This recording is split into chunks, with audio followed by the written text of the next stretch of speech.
Hola, ¿qué tal? Muy buen día, tarde, noche o madrugada, según sea el momento que visualicen este video. Mi nombre es Javier Efrén y estudio Ingeniería Física Industrial en el Tecnológico de Monterrey, Campus Puebla. El motivo de presentarles este video es para la acreditación de la materia Taller de Análisis y Expresión Verbal. El tema que les expondré en este video es la importancia del pensamiento holístico en género y sociedad, y su título, Los hombres son de Marte y las mujeres son de Venus.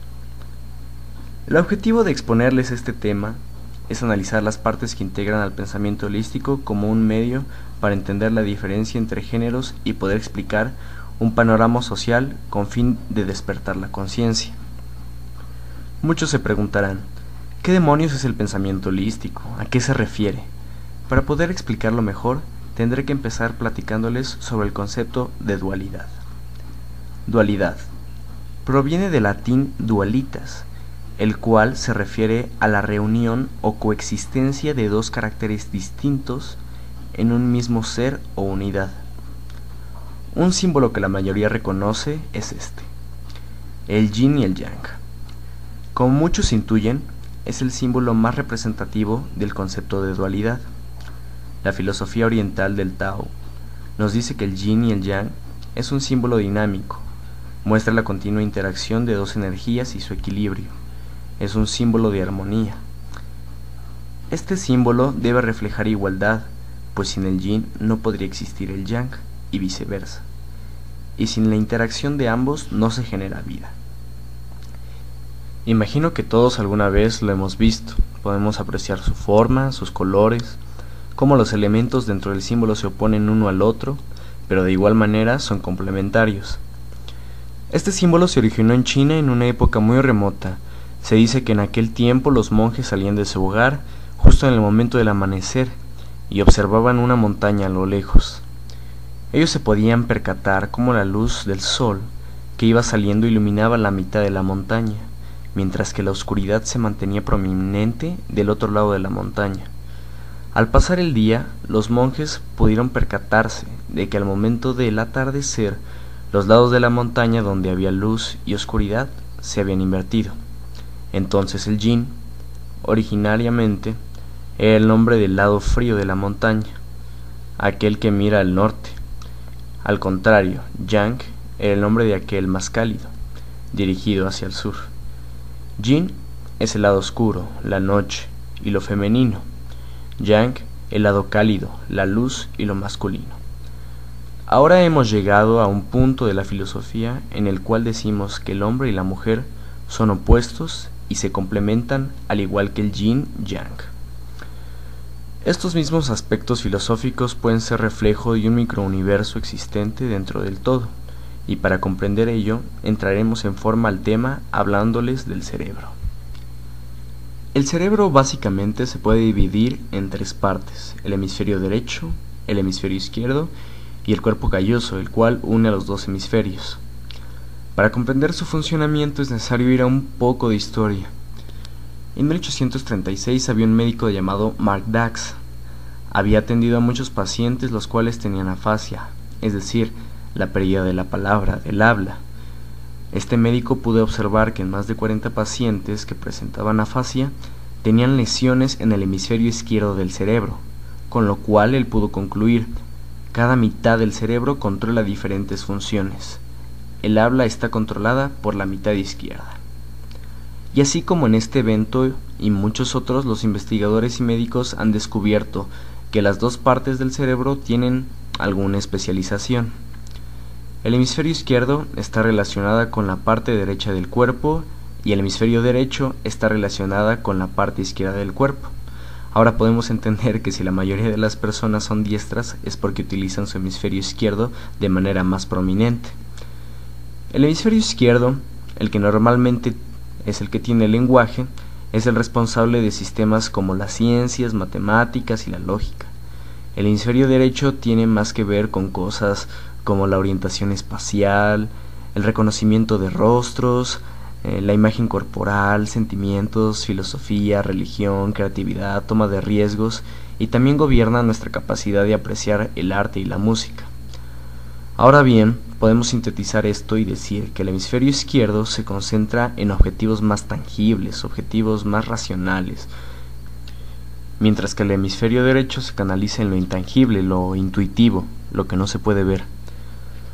La filosofía oriental ha hecho analogías de esto, afirmando que en base al yin-yang, el yin sería el hemisferio derecho del cerebro representado por la energía o entidad femenina. Por consiguiente, el yang sería el hemisferio izquierdo del cerebro, como representación de la energía masculina. En la actualidad, se nos enseña desde temprana edad a cómo pensar tangible y racionalmente. Este es un método de educación basado en el cerebro o hemisferio izquierdo. Con la presión deliberada del gobierno para controlar los programas educativos, los niños y jóvenes se les ha enseñado únicamente a enfocarse en números y figuras, usando la repetición para entrenar a los jóvenes subconscientemente y aceptar la información que se les da. La cuestión más perjudicial de este método de enseñanza es que alejamos al humano del pensamiento holístico, o, que es lo mismo, de la utilización de ambos hemisferios de su cerebro, pues exclusivamente nos concentramos en el cerebro masculino, la cual se conoce como supresión de lo femenino.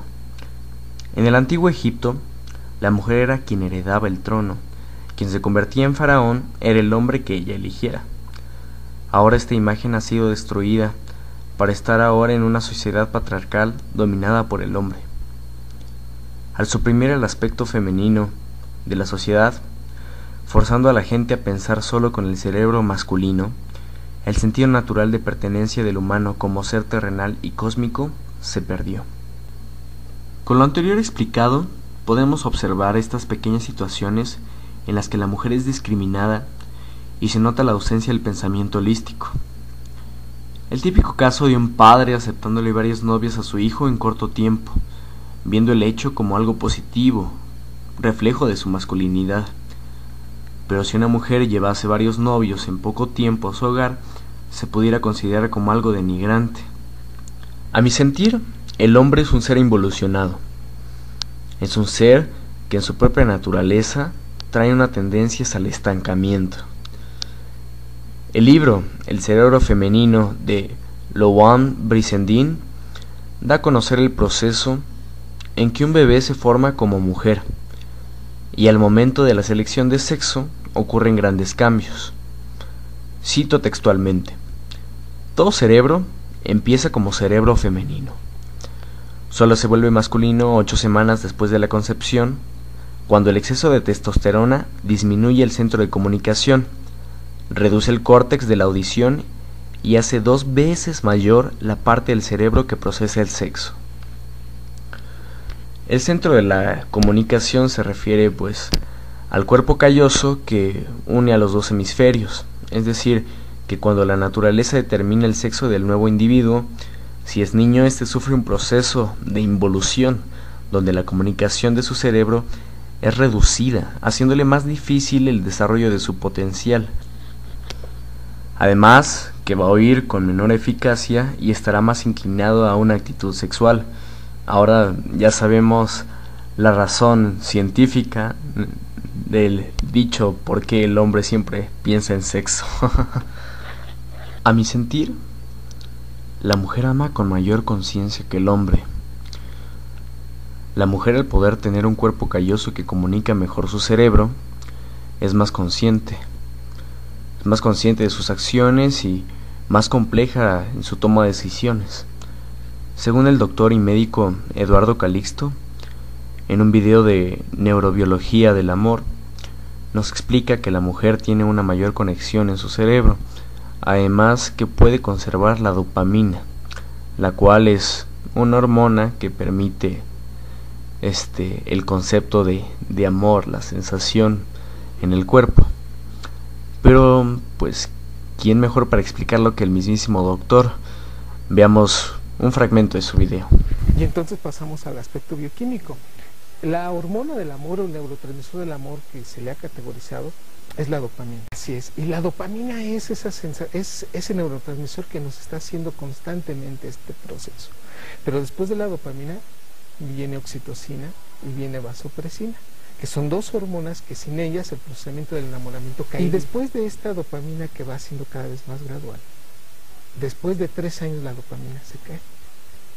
Aunque existe esa persona todavía en nuestra vida y nos haya enamorado durante todo ese tiempo, después de 3 años, tengo que frasearlo de esta manera, los receptores de dopamina disminuyen y la liberación de dopamina también se cae. De tal manera que empezamos a ver ahora los defectos que antes no veíamos y empezamos a analizar muchas cosas que antes no participábamos en ello.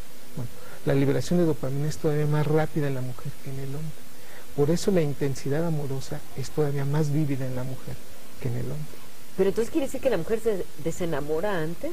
No, la mujer sigue conservando ese procesamiento amoroso y lo lleva por más tiempo incluso. Los hombres, al no tener este procesamiento tan intenso, no tener esta comunicación, somos más visuales, no tenemos tanta memoria. Y de esta manera el proceso amoroso tiene un procesamiento hormonal que, reitero, dura 3 años. El enamoramiento es una negación de la realidad y de la lógica que tenemos en la vida.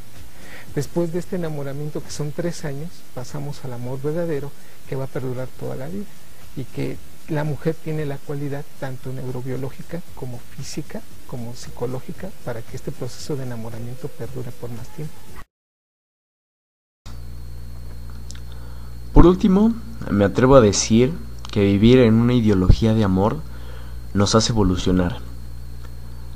De acuerdo al documental La realidad es una ilusión, la importancia del pensamiento holístico es fundamental para poder entender cómo las emociones, que son aspectos intangibles de la vida, pueden cambiar nuestro código genético.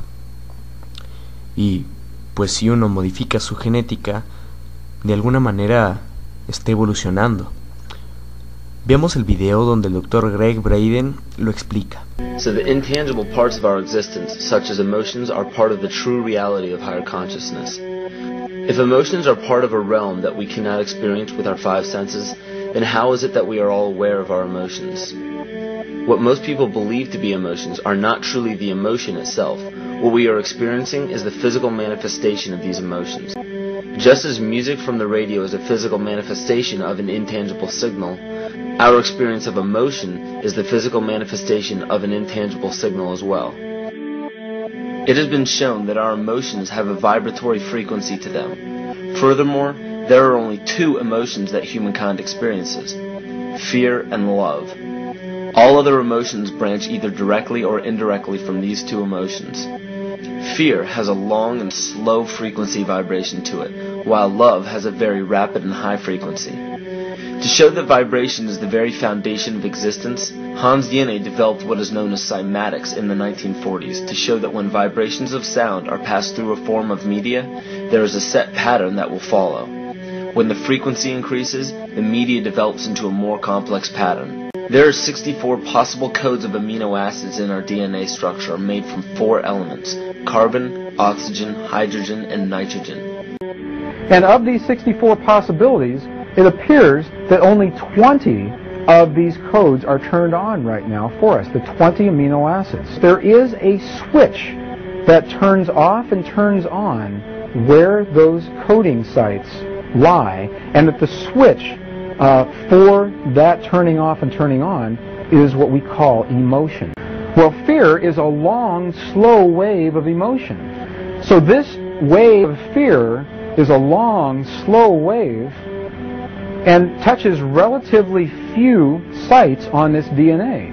So an individual living in fear is limited to the number of antennae that they have available to them, whereas an individual living in the pattern of love, this is love in DNA. You can see it's a higher frequency, shorter wavelength. We have many more potential sites for coding along that genetic pattern. This information, this is amazing. This is the first time we've ever had a hard digital link between emotion and genetics. Siendo un tema poco hablado y algo controversial, es claramente importante darnos la oportunidad de pensar en el pensamiento holístico, en el pensamiento que trata de integrar todos esos aspectos que nos unen a hombres y mujeres, pudiendo con esto entendernos mejor a nosotros mismos y a los demás, haciendo un ambiente propicio de convivencia y comprensión, donde en lugar de luchar o competir, podemos ayudarnos a evolucionar y por ende a despertar nuestra conciencia. Si tenemos dos manos, ¿por qué no usar las dos de igual manera? Si se tiene un potencial inimaginable dentro de cada uno de nosotros, ¿por qué no explorarlo? Si tienes dos partes que integran a tu cerebro, ¿por qué solamente enfocarnos en una de ellas? ¿Por qué no tratar de utilizar las dos? Si quieren saber un poco más del tema o de temas relacionados, les sugiero a que consulten la siguiente bibliografía: El cerebro femenino, de Louann Brizendine; El pensamiento lateral, de Edward de Bono; Cerebro izquierdo, cerebro derecho, de Springer y Dodge; Manual para cerebros, de John Ratey; y algunos videos. Uno es Neurobiología del amor, de Eduardo Calixto, lo pueden buscar así en YouTube. La realidad es una ilusión, de hecho es una parte de un documental que se llama La Agenda Esotérica, pero en sí la realidad y la ilusión solamente son dos partes y los pueden buscar como tal. La realidad es una ilusión en YouTube. Y My Stroke of Insight, así lo pueden buscar como tal en YouTube. Son dos partes, ya vienen subtituladas al español. Y un video muy interesante, el último, pero no el menos importante, Quimática. Ahí les dejo las ligas de cada video por si no llegaran a encontrarlos. Bueno, muchas gracias por su atención. Espero que el tema haya sido de su agrado o les haya causado un poco de curiosidad. Que tengan buen día. Bye.